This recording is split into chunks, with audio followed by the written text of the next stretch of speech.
वेळ न दवडता थेट सुरुवात करूया. आजचा आपला आराखडा अतिशय स्पष्ट आहे. प्रथम भारतीय राजकारण, मग जागतिक अर्थव्यवस्था, त्यानंतर पर्यावरण आणि भूगोल, आणि शेवटी विज्ञान आणि आरोग्य. लक्षात असू द्या, या ब्रीफिंगनंतर लगेचच स्मरणशक्ती तपासण्यासाठी एक MCQ म्हणजेच मल्टिपल चॉईस क्वेश्चन चाचणी देखील असणार आहे. चला विभाग 1 पासून सुरुवात करूया. भारतीय राजकारण, प्रशासन आणि संविधान. आता 213 हा आकडा पाहिल्यावर थोडा धक्का बसतो नाही का? 2020 पासून लबासनामध्ये प्रोबेशनरी परीक्षा उत्तीर्ण न होऊ शकलेल्या IAS प्रशिक्षणार्थींची ही संख्या आहे. यावरून एक गोष्ट अगदी स्पष्ट होते, ती म्हणजे नागरी सेवा परीक्षा पास होणे हा फक्त एक टप्पा आहे.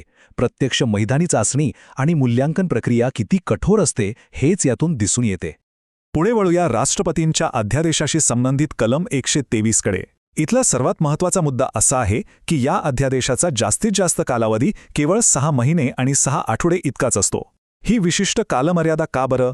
तर संसदेला कायदेप्रक्रियेतून कायमस्वरूपी डावलले जाणार नाही याची खात्री लोकशाहीत असायलाच हवी. आणि यालाच जोडून एक अत्यंत महत्त्वाचा ऐतिहासिक संदर्भ येतो, तो म्हणजे 1987चा DC वाधवा खटला. या खटल्यात सर्वोच्च न्यायालयाने राज्य सरकारांना कायदेमंडळाच्या मान्यतेशिवाय वारंवार अध्यादेश काढण्यापासून आणि त्यांची मुदत वाढवण्यापासून सक्त मनाई केली होती. एक प्रकारे हा लोकशाहीचा मोठा विजयच होता. आता सर्वोच्च न्यायालयाच्या रचनेतील बदल लक्षात घेऊया. कलम 124 अंतर्गत सर्वोच्च न्यायालयाच्या घटनात्मक क्षमतेत काळानुसार किती मोठा विस्तार झाला आहे ते इथे स्पष्ट दिसतंय. मूळ संख्या होती सरन्यायाधीश आणि केवळ 7 न्यायाधीश, जी आज विस्तारून सरन्यायाधीश आणि 33 न्यायाधीश इतकी झाली आहे. इथे एक अत्यंत महत्त्वाचा प्रशासकीय फरक आपण पक्का लक्षात ठेवायला हवा. केंद्रीय माहिती आयोगाने स्पष्ट केले आहे की BCCI म्हणजेच BCCI ही RTI कायद्यांतर्गत सार्वजनिक प्राधिकरण नाही. आता असं का? कारण BCCI तामिळनाडू सोसायटी कायद्याअंतर्गत नोंदणीकृत आहे आणि त्यांना थेट सरकारी निधी मिळत नाही. त्यामुळे ते RTIच्या कक्षेतून पूर्णपणे बाहेर राहतात. आता आपण पोचलो आहोत विभाग 2 वर, जागतिक अर्थव्यवस्था, अहवाल आणि धोरणात्मक बदल. आंतरराष्ट्रीय कामगार संघटनेच्या म्हणजेच ILOच्या एम्प्लॉयमेंट अँड सोशल ट्रेंड्सच्या ताज्या अहवालातील आकडेवारी खरोखरच चिंताजनक आहे. पश्चिम आशियातील सध्याच्या संघर्षामुळे तब्बल 38 लाख म्हणजेच 3.8 मिलियन नोकऱ्या धोक्यात आल्या आहेत. चालू असलेल्या युद्धांमुळे तिथल्या प्रचंड मोठ्या कामगार वर्गाला कसा फटका बसत आहे हेच यातून ठळकपणे समोर येते. या जागतिक परिस्थितीचा भारतावरही परिणाम होतोच. देशाबाहेर जाणारा डॉलरचा ओघ कमी करणे सध्या अत्यंत गरजेचे बनले आहे. म्हणूनच सार्वजनिक क्षेत्रातील उपक्रम किंवा PSUs आता परदेश प्रवासावर कडक निर्बंध घालत आहेत आणि इंधन आयातीचा खर्च वाचवण्यासाठी इलेक्ट्रिक वाहनांचा वेगाने अवलंब करत आहेत.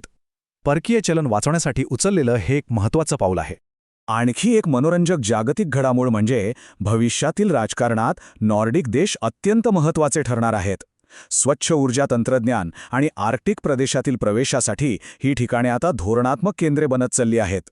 महत्त्वपूर्ण खनिजांच्या पुरवठ्यासाठी या देशांचं भूराजकीय महत्त्व आज खऱ्या अर्थाने अनन्यसाधारण बनले आहे.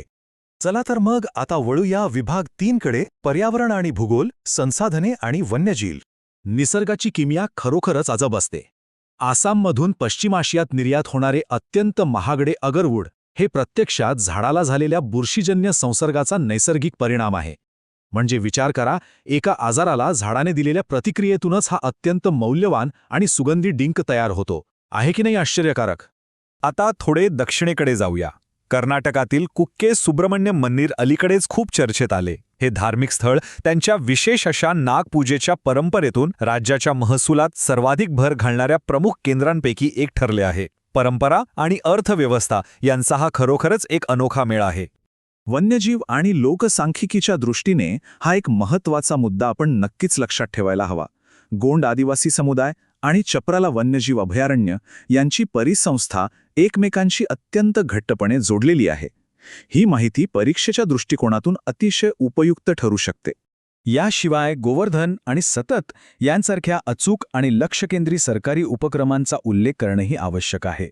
स्थानिक कचऱ्याचे संपत्तीत रूपांतर करणे ही देशांतर्गत ऊर्जा स्वयंपूर्णता साध्य करण्याची सध्याची मूळ रणनीती आहे.